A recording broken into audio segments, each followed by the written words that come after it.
tsadar rayuwa tana da bunkasa, masu ado da taimako yau sun kasa, ko kai yunkurin hakan sai ka fasa.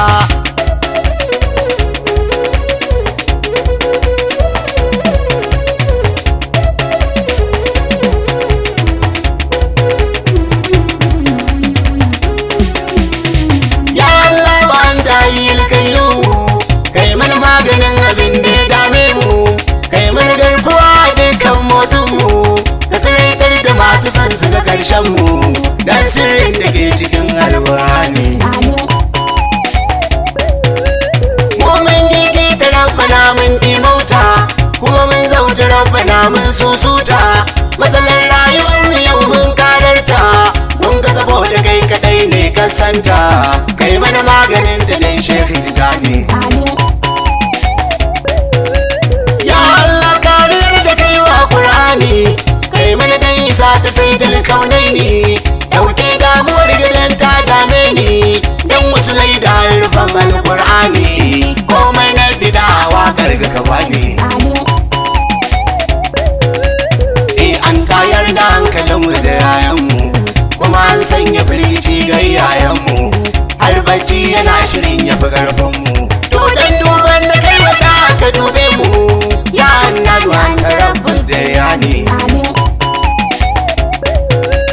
To satar jama'a ka dakila yadanta, cuta ce muna bukatar da bayinta, Allah dai ya san mahaifi kore ta, a cikin hanzari ka samu ga ƙarshen ta, amin dai isa ta ummul hasanai ne. Ya Allah kare masu daukar nauyin su, Allah sanya dimuwa a tunanin su, karɓe duk abin da ke hannayen su, ka tsiraitar da su a dukkan shanin su, dan girma da martabar dan adnani. Ya Allah sun hana mu zama gidajenmu, Allah sun raba mu da iyalanmu, sun kuma tashi hankali na iyayenmu, muka karshen su karkasa su ga karshen mu, amin dan isa ta kausin zamani.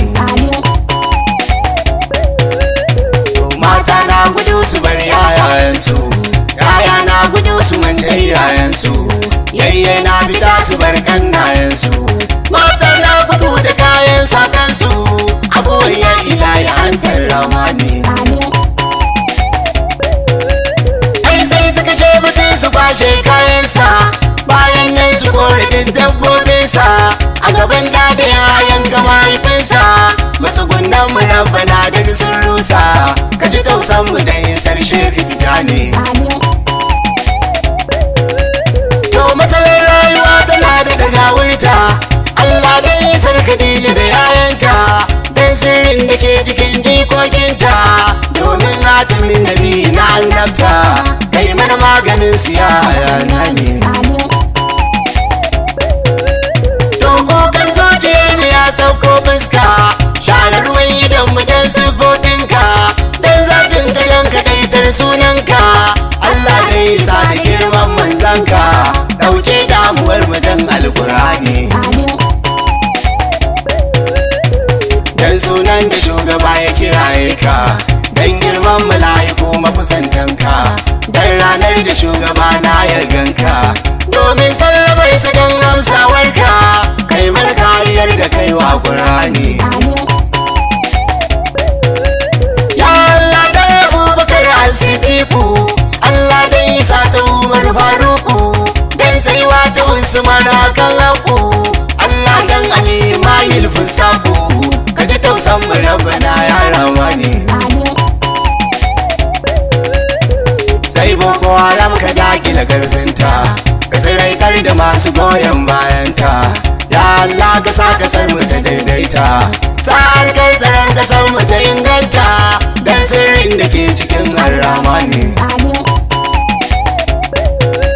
To masu rukon kasar ka sa masu tausan mu, sannan kare taimakon sojojinmu, daga yau kana kare jin kokawar mu, dan annabi Nuhu dan Ibrahimu, magabatan mu kare sa musu imani. To noma na shirin ya gagara kasar mu, ya Allah ya taimako ga manoman mu, kiwo na shirin gushewa kasar mu, matsala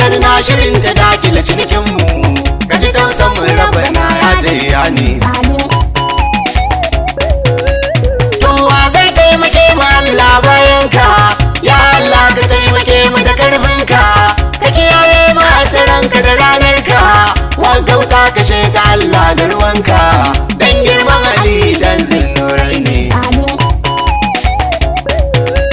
To wannan matsala ka samu ga karshen ta, matsalar sace da gushe haskenta.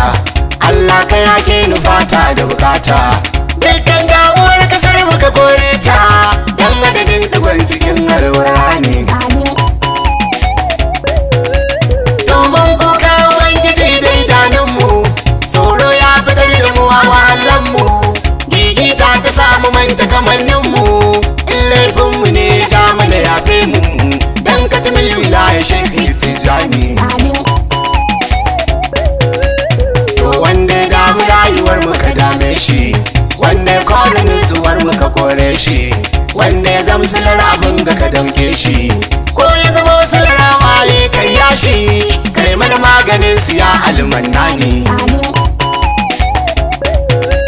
To wasu na faduwa wayansu suna tashi, wasu ba sa fitar da zance sai nishi, wasu sun fara kokarin karbar bashi, wasu sun faɗi kwanta har sun gaza tashi, zance ne nake isarwa ta bayani. To ya Allah ka sargata mu ka cece ta, ya Allah ka sargata mu ta daidaita, talakawan cikin ta kar mu wulakanta, yayi matsalar salon nan a cikinta dan haddar mahaddatan alqur'ani.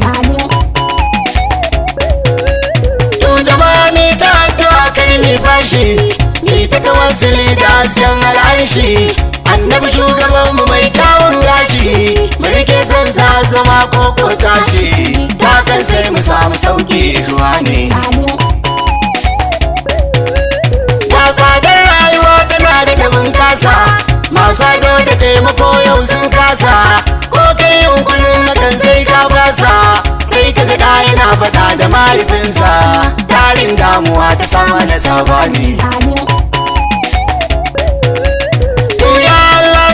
Sai dilkaunai ne dan girma da shaya mai tijjani, dan sirrin cikin jikin gausu zamani, dan girman Ali Sisa da Shehani, dan sirrin Atiku dan Usmani. To domin dawayar Muhammad Salamu, dan buyan da yayi cikin Ibrahimu, dan Gibrima dan Ali Razimu, dan Ilyasu gobiri alfarmanmu, dan Ahmad yarwa wuya Tijani. To dan girman shari'u ba da Tijani, dan sirrin tamamu domin fani ne, dan matsayin jazuli kan manzo ne, Allah duk abin nufi dai ka gane, kai mana abuwa ladiful mannani. To mai neman ya san wakin taka ne, dan umar shi ya rairo kun gane, a gidan abba da mai hidima ne, na ya bayyana cikin wani hali ne, kaka lafiya na gausin zamani, kaka lafiya na gausin zamani.